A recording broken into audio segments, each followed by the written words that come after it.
बदलती दुनिया में अपनों का प्यार कहाँ गया? हर तरफ गम ही गम है, खुशियों का संसार कहाँ गया? दादी नानी का लाड़ दुलार, परियों की कहानी कहाँ गई? बड़े बुजुर्गों का आशीर्वाद, वो सब अपनापन कहाँ गया? कमरों में सिमट गई है जिंदगी, वो घर का आंगन चौबारा कहाँ गया? बिखर गए हैं कुटुंब सारे, वो संयुक्त परिवार कहाँ गया? वो संयुक्त परिवार कहाँ गया? आदरणीय अध्यक्ष महोदय, निष्पक्ष निर्णायकगण एवं समस्त श्रोतागण, मेरा नाम अनन्या अग्रवाल है और आज मैं कुटुंब व्यवस्था सुखी जीवन का आधार विषय पर अपने विचार रखने जा रही हूँ। जी हाँ, मैं उसी कुटुंब व्यवस्था की बात कर रही हूँ जो भारतीय सभ्यता की पहचान है। प्राचीन वैदिक काल से ही वसुधैव कुटुंबकम की हमारी परिकल्पना रही है और उस परिवार में एक नहीं बल्कि कई पीढ़ियां एक साथ रहती थी। एक अलग ही खुशी और संतोष का अनुभव होता था। क्या आपको याद है घर के आंगन में वो होली की मस्ती, रंगों का धमाल?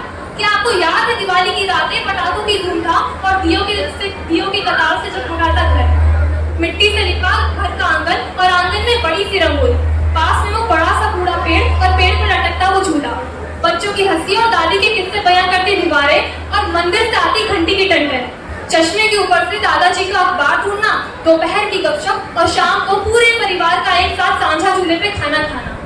कितनी सरल लेकिन कितनी सजीव यादें थी जब हम एक साथ एक बड़े से घर में रहा करती थी। लेकिन अब ये सब कहाँ चला गया है? क्यों अब सिर्फ ये यादों का हिस्सा बनकर रह गया है? हर सुख दुख में साथ देने वाला वो बड़ा सा परिवार अब 2 BHK में बदल गया है, जहाँ ना आंगन है, ना पेड़ है, ना झूला है, ना दादी नानी की कहानियां। और जो अकेलापन पहले कभी महसूस नहीं होता था, आज वो हर पल दिल में चुभने लगा है। कहते हैं अगर हाथों की लकीर अधूरी हो तो किस्मत अच्छी नहीं होती, लेकिन मैं तो कहती हूँ कि यदि अपने बड़ों का साथ हो तो लकीरों की जरूरत ही नहीं पड़ती। सुबह को जो सूरज देवता होता है, शाम को उसी सूरज को कोई नहीं पूछता। ढलते सूरज की तरह हमारे बुजुर्गों की भी अहमियत कम होती जा रही है। इस वजह से परिवारों में विघटन पैदा हो रहा है।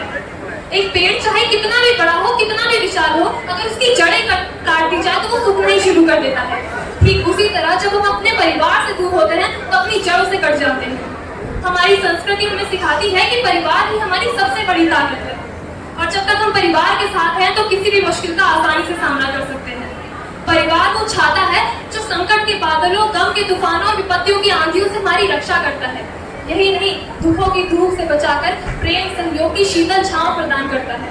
जब हमारी आंखों में आंसू आते हैं तो उसे पोंछने वाला पहला हाथ हमारे परिवार के ही किसी सदस्य का होता है। लेकिन आज ये स्थिति बदल गई है।